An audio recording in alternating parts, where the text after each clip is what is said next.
Hola amigos, amigas from Ajijic here in the Lakeside area. Question I'm frequently, or occasionally rather, asked is, especially when I go up to the USA, is it necessary when one moves to Ajijic that one need to know Spanish, speak Spanish? And I tell them no, but however, you probably could help you. It's going to help you in a lot of ways. It's going to help you, say in an emergency situation, or say you're at an airport, say you're in taxis, say you're just traveling to other cities. It's going to be of great use to you. You won't have to have an interpreter with you all the time. You won't have to hold your Google Translate all the time. And I'll tell you a little bit about it. And also, it's what has helped me in the last 4 years from taking courses, not courses, but rather sessions in Spanish, and coming down here back and forth for 4 years. It's been helping me a lot. I do Duolingo. That's something else I do. And it's really opened up a lot of doors for me. Now, if you're like me, perhaps you were like me, I took a Spanish course, introductory, in college. It was in my 20s, but I was working. I didn't take enough time to practice it. And by the time I got to Cuernavaca, I really didn't know anything, really, just a little bit. But I had to learn. I went back to Cuernavaca for 7 days, went to San Miguel de Allende, and I thought, you know what, it would really help me to take some classes or some courses or some sessions or something. So the month before I left San Miguel de Allende, I took 4 sessions from a tutor at the biblioteca there, and it was pretty nice. It was good. It was cool. It was 90-minute sessions. And I had some notebooks, took them back up to the States.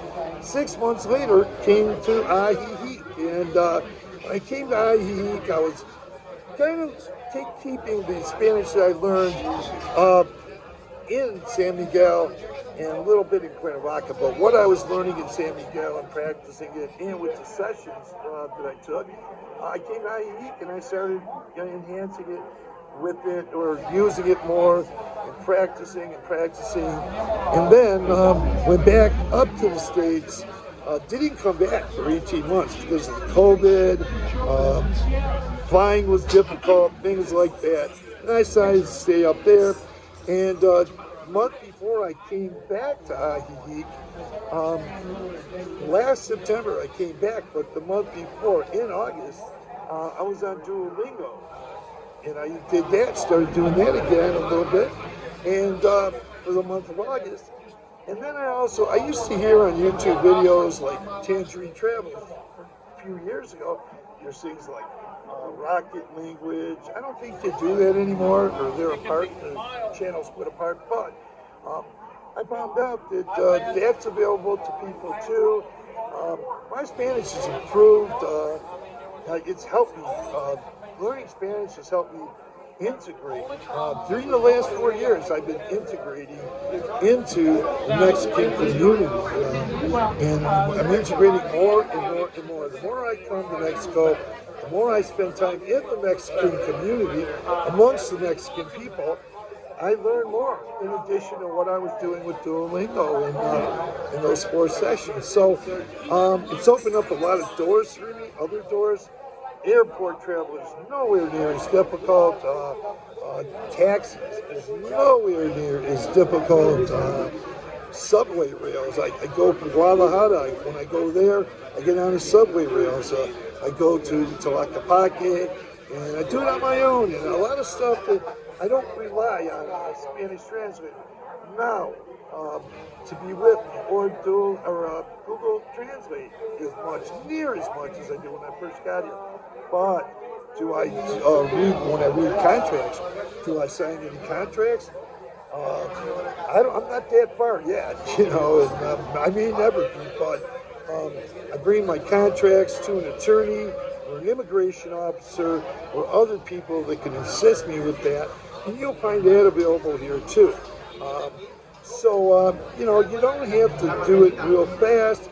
You can do it a little bit by little, and you don't have to take a few sessions like I did. You don't have to do the lingo frequently like I've done, but you can still get by and get by. But I would, you know, once you get here, I think you're going to realize that you're going to have opportunities to learn Spanish here. There's Spanish courses here in this city that you can take.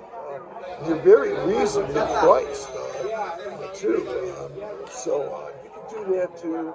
I'm at the point where if you would have talked to me 2 years ago and said, hey, do you ever think you'll move to Cotepec or Chapala, where there's much less expats than here in Ajijic? I would have said no. It would take me 5 years. It would take me 5 years to do so.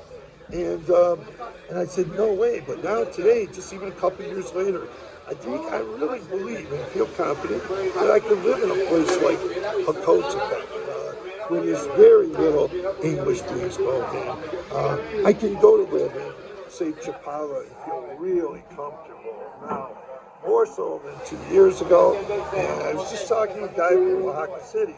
A few years ago, I was there for 5 years, and I never could imagine living there at that time without knowing more Spanish.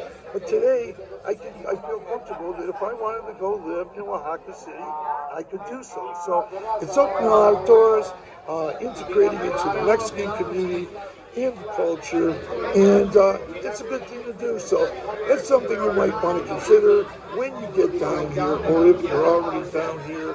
And that's what I wanted to share with you guys tonight.